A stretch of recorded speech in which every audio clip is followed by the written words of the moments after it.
Bonjour à toutes et tous, bienvenue sur Let's Be Real. Aujourd'hui, c'est la Lesbothèque numéro 6. Et on va vous parler du film Professor Marston and the Wonder Woman. En français, My Wonder Woman. C'est un film américain qui est sorti aux États-Unis le 27 octobre 2017 et en France le 18 avril 2018. Donc c'est très récent. Il est réalisé et écrit par Angela Robertson, qui est connue notamment pour plein de films lesbiens, donc Debs, Girl Trash le film et la web-série, et elle a travaillé sur plusieurs saisons de The L Word aussi. Voilà. Au casting, on retrouve Luke Evans, Rebecca Hall et Bella Heathcote, qu'on a vu dans plein de films, surtout Luke Evans, donc voilà, c'est pas des inconnus. De quoi ça parle? Alors déjà, il faut savoir que c'est inspiré d'une histoire vraie. Nous, on va juste se concentrer sur le film en lui-même. On ne connaît pas du tout l'histoire originale, on ne sait pas si c'est raccord à la vraie histoire, etc. Ouais, on va pas faire des comparaisons avec la vraie histoire. Voilà. Ça se passe dans les années 30-40. Ça tourne autour de l'histoire du professeur Marston William, de son petit nom, et sa femme, Elizabeth, qui sont en fait en train de travailler sur l'invention du détecteur de mensonges. Et ils essaient de le perfectionner grâce à l'aide de leur assistante Olive, qui est une étudiante du professeur. Et cette Olive va devenir très rapidement leur amante, et ils vont former un couple. Le professeur Marston va s'inspirer de ces deux femmes de sa vie pour créer aussi le comics Wonder Woman, que tout le monde connaît.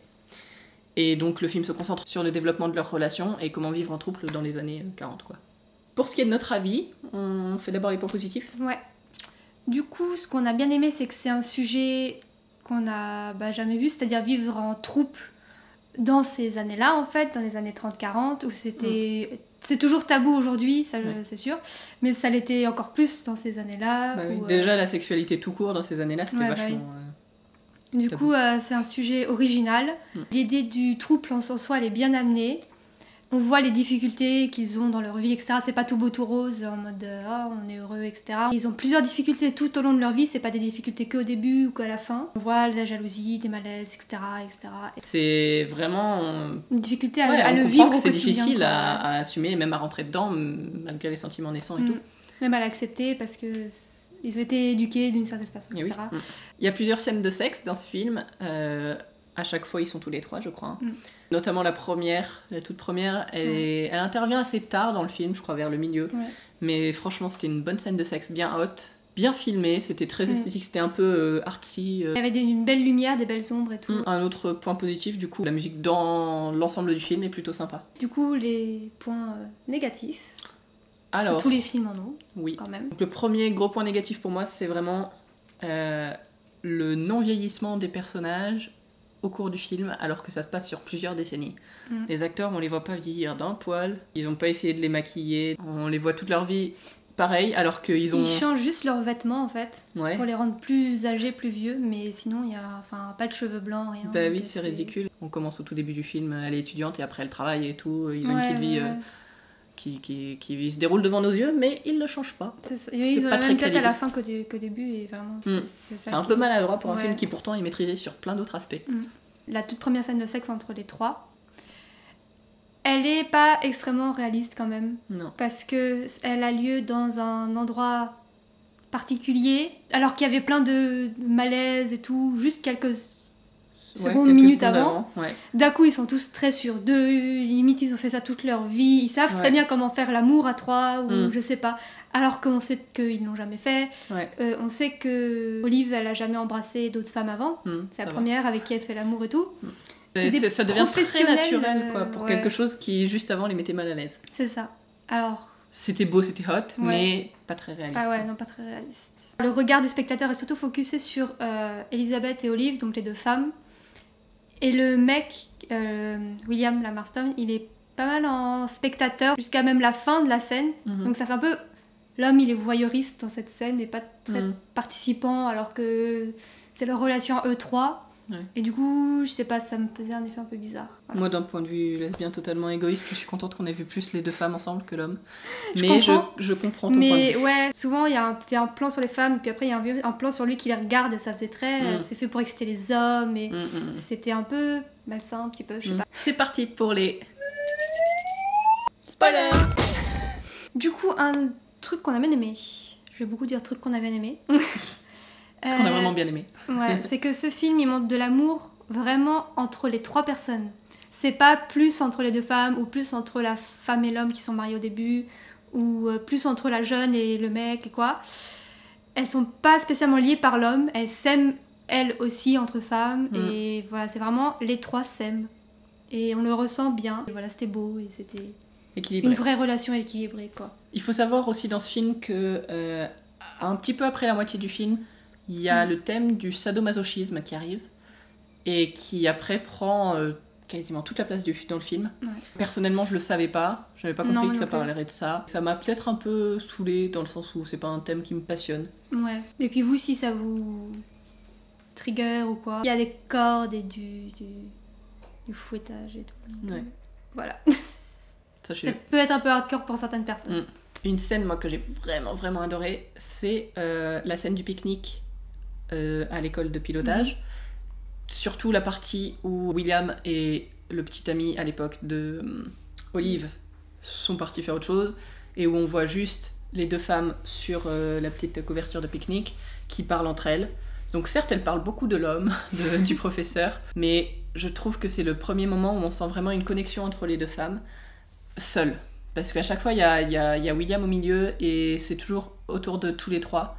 Et même si ça fait une bonne relation de trouble équilibrée, j'aime bien aussi quand on a des moments de connexion vraiment entre les 2 femmes, et là, c'en est un, pour moi, un moment clé du film. T'as Olive qui dit à Elizabeth à la fin « I see you in everything you do » ou quelque chose comme ça. Ouais. Et en gros, qu'elle l'admire énormément, et puis Elizabeth, elle est un peu gênée, mais il y a quelque chose, il y a une connexion, il y a des beaux regards, il y a du bon jeu d'actrice, et franchement, c'est grave kiffant. Une autre scène vraiment très bonne. Encore une scène de lesbienne, d'ailleurs. Oui, bah c'est pour ça qu'on est là, hein, donc voilà. Alors c'est pas techniquement le premier baiser entre Elisabeth et Olive, mais là c'est un moment où Olive s'enfuit et Elisabeth la rattrape, et là il y a leur premier baiser partagé vraiment consentant et intense, et c'était une belle scène, mais vraiment les prestations m'ont bluffé moi, parce que tu sentais vraiment la tension, l'hésitation, le malaise et l'envie, et en même temps la retenue, juste pendant déjà quelques secondes avant qu'elles s'embrassent, et c'était déjà très long, parce que souvent dans les films c'est hop, et puis... Et là non, il se passait plein de choses dans le jeu des actrices avant même que leurs lèvres se touchent, et après pendant tout le moment où elles s'embrassent, c'est une scène vachement longue en plus, pour en baiser.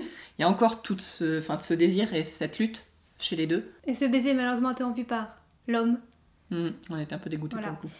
Quand elle le voit, on s'attendait à ce qu'elle lui dise attends, ou à ce qu'il parte de lui-même en mode il est très loin, donc et en fait non, Elisabeth tend la main et il fait non, pourquoi les hommes gâchent tout. mais vive les troupes là. C'est vrai qu'il serait bien, parce que des troupes, souvent on pense à 2 femmes et un homme. Troupe de femmes, un troupe de femmes, un troupe d'hommes, ce serait bien. Prochaine étape, on va faire un film. De troupe de femmes. Quand on sera hyper connu. Ouais, à partir du milieu du film, à partir du moment où ils sont vraiment ensemble, quoi. Ils commencent à avoir une vie familiale. Olive tombe enceinte, Elisabeth aussi au fil des années tombe enceinte, ils ont plusieurs enfants, elles ont été enceintes plusieurs fois, ils vivent ensemble, et c'est des enfants qui sont à tous les 3 en fait pour eux. Oui, vraiment. Et ils s'en occupent tous les 3 comme d'une famille normale entre guillemets. C'est vraiment bien de voir représenter que c'est pas juste du sexe ou juste ils vivent comme ça d'amour et de fraîche. Non, ils travaillent, ils ont des enfants, ils les emmènent à l'école, ils jouent avec leurs enfants, enfin ils ont une vraie vie. De banlieue en plus. De petite banlieue, dans la banlieue américaine. Et tout à la fin, nous apprenons que William meurt en 1947 et Elisabeth et Olive vécurent jusqu'à la fin de leur jour, donc encore 38 ans après ça, ensemble. Voilà. Toutes les deux, heureuses, amoureuses, ensemble. Oui. Et c'est trop mignon. Jusqu'à la fin de leur jour, et voilà. On le voit juste écrit, on les voit pas vivre, mais j'ai trouvé ça appréciable qu'on nous dise que même si l'homme est mort, William est mort, elles s'aimaient vraiment, donc elles sont vraiment restées ensemble. C'était pas juste parce qu'elles étaient liées par William. Oui, ça montre pour moi que vraiment elles étaient vraiment amoureuses et que voilà, c'était beau. Pour faire un bilan rapide, je l'ai trouvé vraiment bien, intéressant sur un sujet peu exploité dans les films. On a la série You Me Her qui traite du trouble, mais la première saison était correcte et après c'est downhill. Et puis c'est comique, hein, donc rien à voir. Là c'était vraiment intéressant de voir un film là-dessus. Et en plus bien maîtrisé, par les acteurs. Si le thème vous intéresse, foncez. Et puis dites-nous ce que vous en pensez, parce que Ouais. nous, on a plus vu du positif que du négatif, mais voilà, c'est une question de point de vue. Je suis totalement d'accord. Et en fait, en voyant ce film, je sais pas à quoi je m'attendais, mais je crois que je m'attendais à rien de particulier. Je m'attendais même à pas spécialement l'apprécier ni rien. Ouais. Et en fait, moi, je me suis retrouvée à vraiment beaucoup apprécier ce film. Moi Par aussi. rapport à d'autres films qu'on a pu traiter que je pense pas que je reverrai dans la bibliothèque, même si on les a aimés. Mais je pense que c'est un film que je peux être amenée à revoir parce que franchement, il était vraiment très sympa, très bien. Il a dépassé mes attentes, mais je m'attendais à rien. Donc voilà.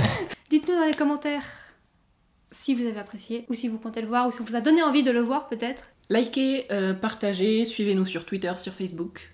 Et puis sur ce, À la prochaine!